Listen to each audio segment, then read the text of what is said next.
Hi, this is the Mad Bird. Welcome to an episode of Wild Reading.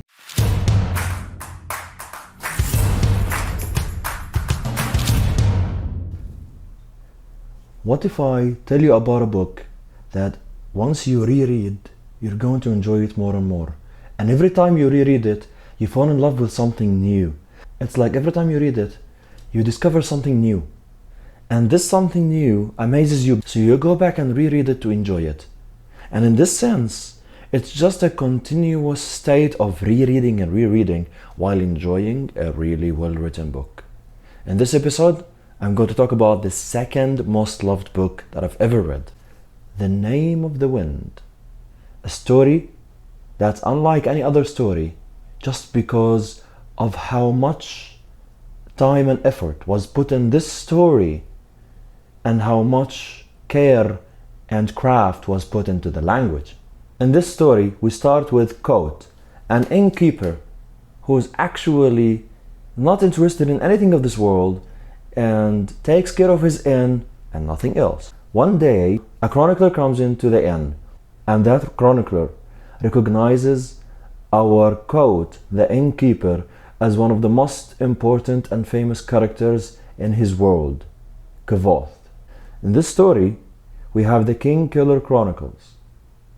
After the chronicler convinces Coat to say the truth, that he is Kavoth, the hero, the legend. After he actually convinces him to tell the story of his life, the idea Kavoth tells him, I will tell you my entire story and I will tell you the truth of what happened in 3 days. The chronicler argues that he can't actually wait 3 days to get the story, but it might be the best and the most interesting and important story in his life as a chronicler. So it shows us that how important a story can be in someone's life. It's the story of life itself, not of only one character. It's about the story of life of a tragedy. A tragedy that included a lot of characters and at the same time closer to a tale of your life. Now in day number 1, Kavoth starts his own story since he was too little. And he goes through the hardships. We expect a story of a hero, but what we find is the real story behind the legend and the myth narrated about this character, Kavoth. Which means that the hero himself is telling you the truth behind the tragedy, not the heroic story. Everybody thinks that he's going to tell you how great he was, how he solved these problems, the great events that happened with him, but at the same time, no. It's a story of a boy depraved of his family. It's a story of a boy who seeks revenge. And if you think of it this way, revenge destroys the life. And by the way, in the book, it has a lot of references and foreshadowing about the future of this character, because the story itself started from the end. When we get to Kavoth being in an inn, protecting himself with Greystone and taking care of his inn after everything is done. So he's actually narrating a tragedy, which is some people actually didn't grasp to start with, but the language itself from the beginning shows you it's a misery, it's a tragedy, it's a story of really, really, really pain and suffering. Because Kavoth, by the way, is simpler than what you believe. Is simpler than what you expect. He's not the sort of hero that's great and has a lot of great abilities and magic and all of that. No. It's the idea that Kavoth was forced to go into a certain world for a certain experience to do something he doesn't want to do. He doesn't love. But because he is clever enough to do it, he has to. And there is the type of life forces us to do things that without it we wouldn't do it. Both starts narrating his own story when he was a kid, when he was an Edemaru. Edemaru is a tribe, they are like a family. They travel around the world as performers. These performers would actually sing, dance, play music, and go on and act on stage like plays. That's, let's say, the beautiful life of a kid in this traveling, music, singing, plays. it would be a perfect life. Then his life is destroyed when he actually comes back from one of his missions to bring something, to find all his tribe is dead. Why? His father always travels to find a new story, to change it and transform it into a song, to play it in front of the world.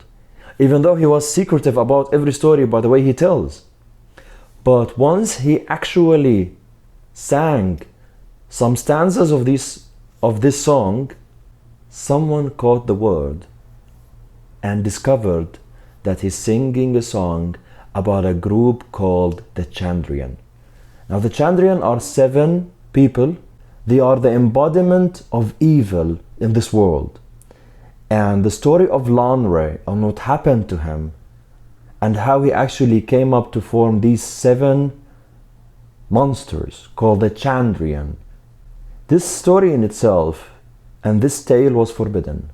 So that's why Kvoth's father and his mother and the entire family were killed by the Chandrian. Someone was singing the wrong sort of songs. Actually, in this case, Kvoth finds himself alone. All of his family were killed. And he saw the bodies, he saw the dead bodies, he saw the blood, he saw all of that. And he's the only survivor. He's the only one from the Edemaru. And by the way, the Edemaru is not only one family, but it's a kind of, in his case, all the Edemaru were killed. There is no other Edemaru in his own, let's say, heart. And the only thing he gets from all of this is his father's loot. He gets to survive with his father's loot, his tales, and his memories about his family. And he goes through a lot of phases he learned about from his teacher, Abinthy. Abinthy discovered that Kvoth is a prodigy, and he wanted to teach him a lot of things. And he gave him a book, and he told him to go to the university. Because there he's going to enjoy his time a lot, and he's going to learn a lot of things. And he's going to change the history of alchemy and science and magic there. Actually, Kvoth loved reading. So after what happened to him with his family, his body couldn't take the suffering. So his mind divided into 3 parts. In one of these parts, in a subconscious mind, he buried all these memories inside because his mind and heart couldn't even deal with it. So the only way is to bury emotions and feelings and incidents far away, deep, till the moment comes when he can deal with them so they can surge again. Now actually he finds a way to go to the university, to start learning and studying there, where he takes a test to come into the university. He read a lot of books. He used the science Abinthy taught him in order to get himself into university, and there comes his mission. He studies, he tries to get knowledge, goes through a lot of experience and experiments, but secretly trying to find out about the Chandrian. Now the Chandrian, for him and for everybody, is just a legend. And this malicious group wiped every single trace of their existence. But what actually Kvoth managed to know is that wherever they go, there is blue fire. So he actually tries to know everything about them, but they seem to disappear every single time he tries to get close to it. And he can't go and ask professors at the university or anyone about the Chandrian because they are fairy tales. Yes, the most dangerous group that he met and survived proved to be something that might be only on his mind. And if you asked about them, he's going to be a crazy person. He's going to be considered as a crazy person. In the first book, he actually goes through a lot of experiences. By the end of it, you don't feel that you actually read a lot. You don't feel that you got a lot of information. Because the focus of the author here is not about the information or the world building. No, you're discovering this world along with Kvoth. Like, you are the little child Kvoth. And by the way, this is very interesting because the story is written in the first person narrator. And we haven't actually seen a fantasy story since a long time ago that uses the first person narrator. And that's what gets you, by the way, attracted to the kid.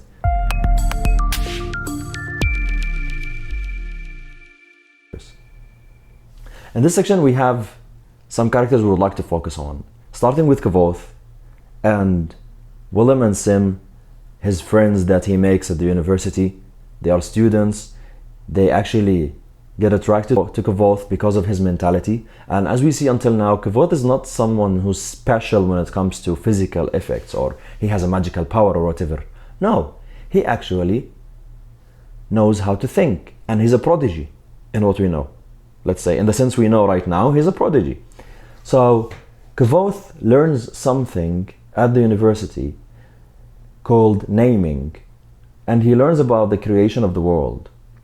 So he wanted to know the name of the wind. Because of a past experience, he believes that he mentioned the name of the wind, and he knew that name and used it. So he wanted to be a namer. So he wanted to follow the master namer. And naming, by the way, in the story is very interesting. We will talk about it later on. Through his journey as a student, he gets to know Fela, a new student who was really interesting because she managed to know the name of the stone. And there is a feeling here because the author says that life is impossible without friends. Like, even though Kavoth lost his own family, he still went on in his life because he had friends. Regardless if they are great or not, we have mistakes, they might go against him at some point, but they are really interesting friends, by the way. And this kind of friendship is what makes Kavoth going. Because he lost his family, what else does he have? So the writer, Patrick Rothfuss, gave Kavoth friends.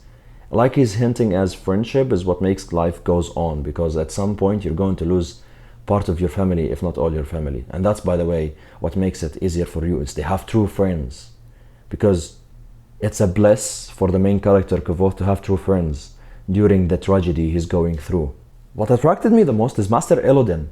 Because Elodin is not an easy person, by the way. He's actually a prodigy also. And he's actually more clever than Kavoth himself. Because he got himself into university at a younger age than Kavoth. And at the same time, he knows if Kavoth is capable of learning the names of things or no.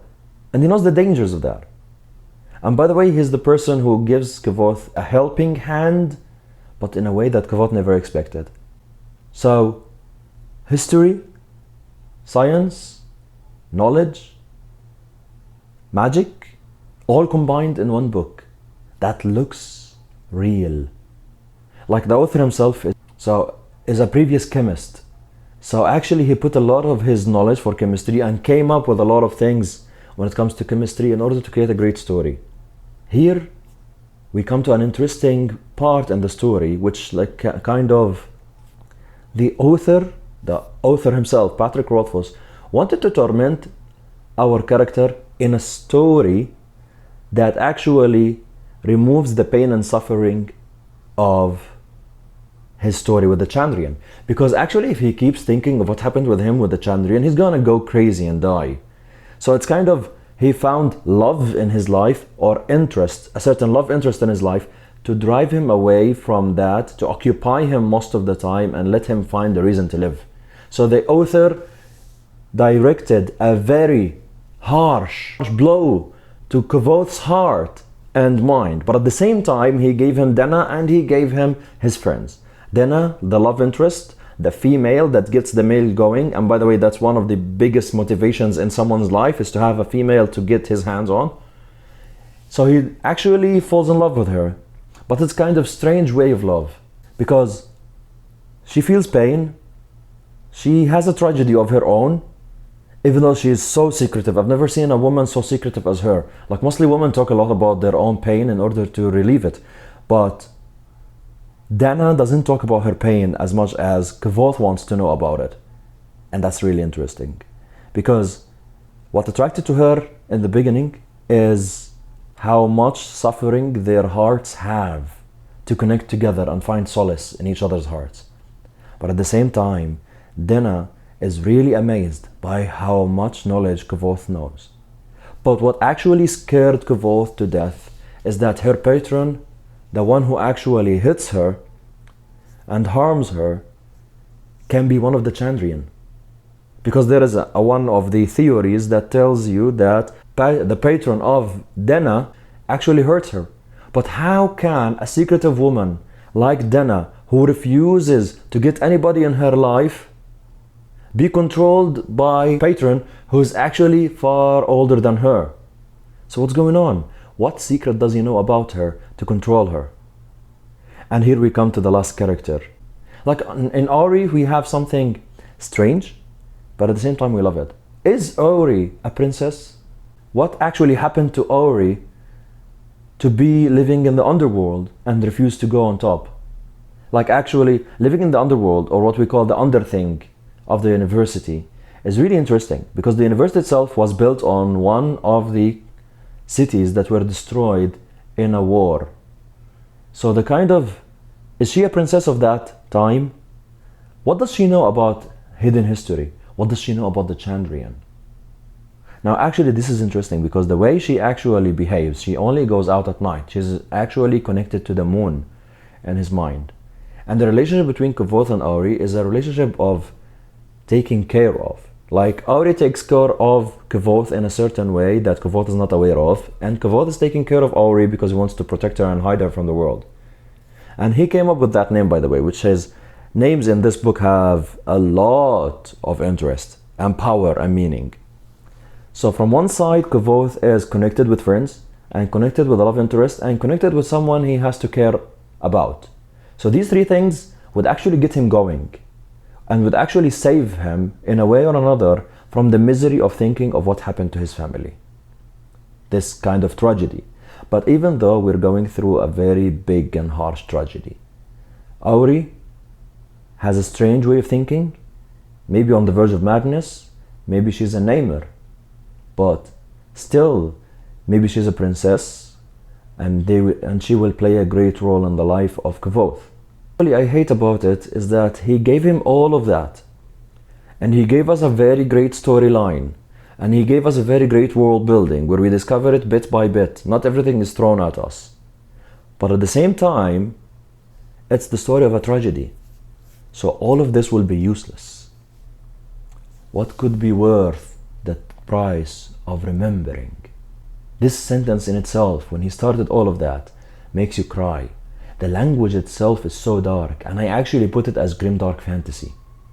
Like, okay, there are happy occasions, but it's still in your mind while reading the first book that you know that he is going to an end, that you're going to have everything as useless, because once he started narrating the whole story, he's in an inn.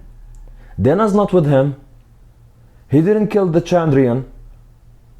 He is the one sealed in his own inn with grey stones. He's the one who lost his powers. So what's going on? He passed through tragic and epic life stories. So at the end he ends up in an inn while life still goes on, not paying attention to him, as if everything he passed through is useless. So that's a story of tragedy. And the last character we're talking about here is Taborlin the Great. Actually, Taborlin the Great is just an embodiment of Jesus of this world, because I am Taborlin the Great, son of myself, and all of this story about the devil and following the devil to kill him. It's about the story of Jesus Christ when he comes to kill the Antichrist. So we're not talking a lot about that, but the idea is that kind of Kvothe is following the steps of Taborlin the Great, even though he didn't mean to do that. Taborlin the great hero, knows the names of things. Let's say every single time we get to mention any heroic action, we get to hear the story of Taborlin the Great as being the greatest man alive, as being the hero, the savior, and all of that, as being the prophet of that book, which gives you a kind of foreshadowing that Kvothe is walking on his road, let's say, on his track, on his way, following the steps of Taborlin the Great. But will it actually be Taborlin the Great? Will he actually be the second Taborlin the Great? Or would he be Kvothe the king killer? It actually tells you from the beginning that he's not going to be Taborlin the Great, and he's going to kill a king. And how is he going to survive? And whose king is he going to kill? And why didn't he kill the Chandrian? Actually, the story starts from the end. He's waiting to die. That means he did every single thing, but still he's going to die. So it's very dark, very grim dark, by the way. And at the same time, we like what's happening because we're just living in the time where everything is okay. We haven't gotten actually to the bad part in his life until now. Because in the first book, what happened to him, the only tragedy is what happened to him with his family when his family was killed. But the real tragedy behind his life, what he's going actually to get through in his life, is really pain and suffering, not something good. In the end, you're going to enjoy reading the book just for the language, because Patrick Rothfuss put 13 years of effort and countless drafts in order to get you to this language. So by the way, whether you like the language, whether you actually like Kavoth or not, you're going to read the book just for the language, the beauty of the language, which is, by the way, the best language I've ever read in any work in the English language. And if there is anything better than that in terms of language, please tell me about it. I would like to read it. Because someone who put as much effort in this book, it really shows. Because Patrick Rothfuss, he put something from his soul into the world building and the language he described. The characters are imperfect. Kavoth is imperfect. The world he lives in is imperfect. But he actually shows us through the language that the world they live in, every single word matters. In this world and in the book itself. Because he has a lot of wordplay. He's a master of language. He's a master of the word, by the way. So every time you reread it, something attracts you in the language. So by the way, if you want a book to read just for the beauty of the language, you go for The Name of the Wind. I hope in this that I told you about a grimdark book that's going to make you cry one day. Once the third book comes out, you're going to cry. Thank you for watching this episode of The Mad Bard. See you next time with a wild reading.